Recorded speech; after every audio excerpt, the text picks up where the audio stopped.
I don't know if you've been keeping up with Secret Lives of Mormon Wives. No, but you've educated me. Well, one of the husbands, so everyone knows about Jen Affleck, and Jen Affleck, Let's talk about the husband. yes. So a lot of people were, so it was Jen Affleck's husband, Zach, and then it was Dakota's husband, or sorry, Taylor's husband, Dakota. So Dakota and Zach were the two husbands on the show that everybody basically hated because they were terrible men. And so Hmm. there, very notably, there was a trip that they took to Vegas where it was supposed to be a girls' trip, but only the girls were going on this trip. And then at the last minute, Zach and Dakota decide they're going to crash the girls' trip because they like Vegas too. And so Zach clearly has some sort of gambling addiction, and I believe Hmm. his parents gave him like all this money to go to college, and he ended up gambling all of that away. So his life was being Tight. funded off of Jen, but he's also like very hardcore Mormon and very traditional Mormon of like, I'm the man, you're the woman, I do this, you do that. But everyone was like, well, that's rich that you want to stick to these traditional gender roles. Rich. Meanwhile, she's like paying for your entire life. Like she's the breadwinner. And so So is she rich? through TikTok, yes, she's making a lot of money. Got it. And Okay. so Mom talk.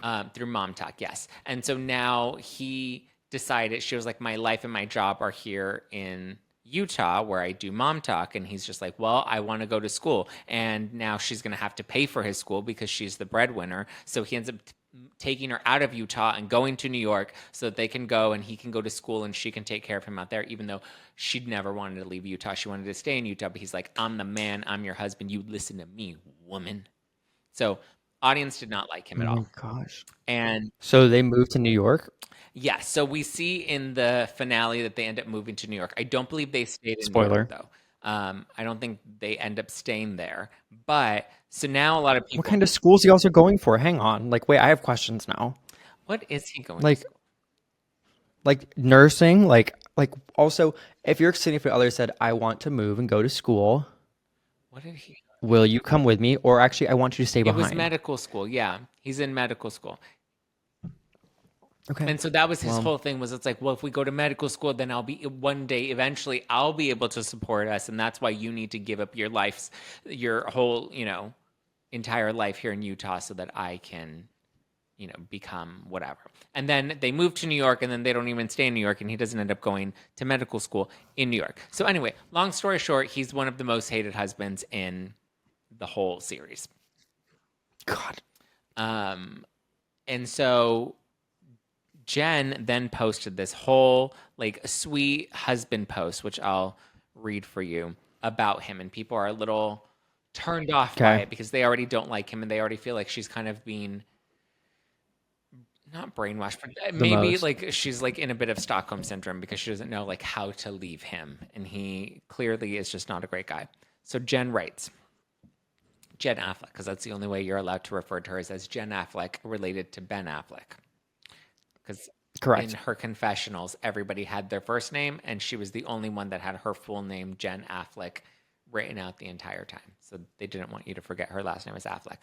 Anyway, Jen Affleck says, when we were kids, we got married young, naive, and inexperienced. We truly had no idea what we were getting ourselves into. Coming from completely different backgrounds, families, and upbringings, it didn't seem to make sense. We were polar opposites. How could we make this work? How could we see the same picture? We didn't always see eye to eye, and a lot of times we still don't. But that's what marriage is. We keep trying. I truly believe there were lessons we both needed to teach each other. When we were dating, Zach bought me my first laptop when he had $10 in his bank account. Well, how did he afford that if he had $10 in his bank account? Yeah.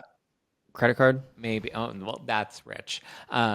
When I shared my Rich. dream of running a marathon, he trained alongside me and ran it with me. I told him I wanted to start a videography business, so he saved up money and bought me my first camera. So she's trying to show that she's not entirely funding all of his lifestyle. When we were expecting our first baby, I wanted a place to call home. So he worked hard, saved up, and bought us our first home. He gave me both stability and freedom, which allowed me to post videos online and launch my career on social media. This in turn allowed me to support him and our family while he's been in school. I couldn't have done it without Zach. Is Zach perfect? No. Does he have flaws that we've needed to address? Yes, but I can confidently say that he's always supported and believed in me more than anyone else.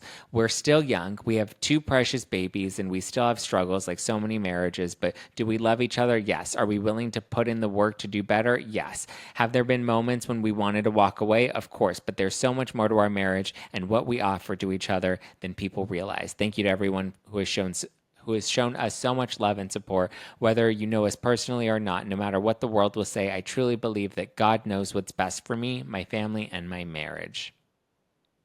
And people are like, I really thought you were talking about you and I until you brought children. I was like, oh yeah, this is how I feel about you, Zach. You are a great man. yeah, I bought you your Yeah. first laptop with $10 in my bank account. Oh my God, you shouldn't have. You really shouldn't have because you didn't have the money. No. So I mean, Wow. I don't know. The other girls on in Mom Talk definitely seem to like rally around her and be like, "You need to leave this guy." And she definitely has Hmm. no interest in leaving this guy, as we can see from her Instagram post where she's praising him. Praise God. So I don't know if they'll go the distance, but like, look at some of the comments. Haley says, "Did he make you post this?"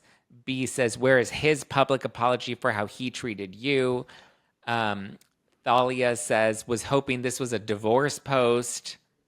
Oh my God. Like, people are really, he made you defend him to all of us, didn't he? Would you allow your daughter to go through the same relationship? Girl, stop. He literally said, I don't want to hear about your heart one more time. I mean, yeah. Cass says, I you're mean, gaslighting yourself. Just because he's treated you well doesn't mean how he treats you on the show isn't toxic and manipulative.